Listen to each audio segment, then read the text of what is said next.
ပေါင်းမြေဩဇာဆိုလို့ရှိရင်လည်းဒီတဟက်တာကို9အိတ်တီအောင်သုံးဆွဲကြတာမျိုးတွေတွေ့ရပါတယ်ဆိုတော့သူတို့ကတော့ဒီစေးအနေနဲ့ကတော့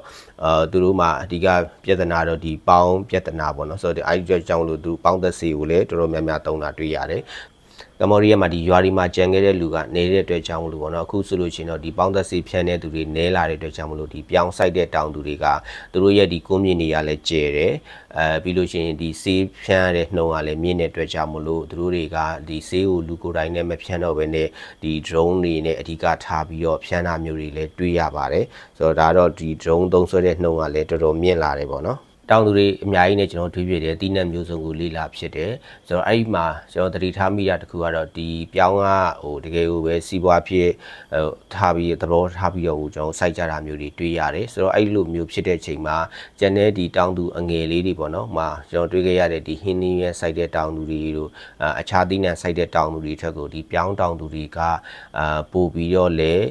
တက်ကြွကြတယ်ပြီးတော့ဤပညာတွေကိုလည်းပို့ပြီးတော့လေစိတ်ဝင်စားတာမျိုးတွေတွေ့ရတယ်နောက်တစ်ခုကသူတို့တွေကတကယ်ကိုပဲဒီမျိုးစေ့ရောမြေဩဇာရောကိုတေချာရင်းပြီးတော့မှစိုက်တာမျိုးတွေလည်းတွေ့ရပါတယ်ဆိုတော့ဒီပြီးခဲ့တဲ့နှစ်နေနေဆိုလို့ရှိရင်ဒီပြောင်းစီလဲကောင်းတဲ့အတွက်ကြောင့်မလို့ဒီအစေထုတ်ပြောင်းစိုက်တဲ့တောင်သူတွေကဝင်ငွေတော်တော်လေးကောင်းကြတယ်လို့ကျွန်တော်ပြောလို့ရပါတယ်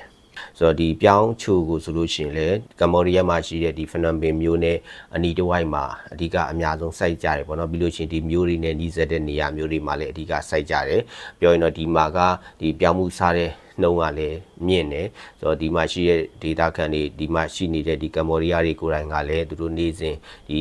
ပြောင်းချိုကိုစားကြတဲ့ဒလီကလည်းများပါတယ်ဆိုတော့အဲ့အတွက်ကြောင့်မလို့ဒီမျိုးနဲ့ပတ်ချလဲအနီးတစ်ဝိုက်မှာဆိုလို့ရှိရင်တော့ဒီပြောင်းချိုကိုစိုက်ကြတဲ့ဟာကအရင်ပဲမြင့်ပါတယ်ဖနပင်နဲ့အနီးဆက်ဆုံးမှာရှိတဲ့ဒီပြောင်းချိုဆိုင်တဲ့တောင်သူဆိုလို့ရှိရင်ဒါသူကပြောင်းချိုကိုဒီတောက်လျှောက်ဒီသူ့ရဲ့ကျွန်းမြေပေါ်မှာတောက်လျှောက်စိုက်တာတွေကိုတွေ့ရတယ်ပေါ့နော်ပြီးတော့ဒီမှာကြားလို့ချင်းဒီရေကြီးတဲ့ဟာကလည်းအရင်လိုမျိုးမများတော့တဲ့အတွက်ကြောင့်မို့လို့သူတို့ရဲ့ဒီကျွန်းမြေတွေကအချိန်ပြည့်စိုက်ပျိုးနေလို့ရတယ်ပေါ့နော်ဆိုတော့အဲ့တောင်သူဆိုလို့ရှိရင်လည်းသူရာသီတောက်လျှောက်မှာသူပြောင်းချိုကိုစိုက်ပျိုးတယ်ဆိုတော့လိုအပ်ရင်ရေသွင်းပြီးတော့ပါစိုက်တယ်ဆိုတဲ့ပုံစံမျိုးတွေကျွန်တော်တို့တွေ့ရပါတယ်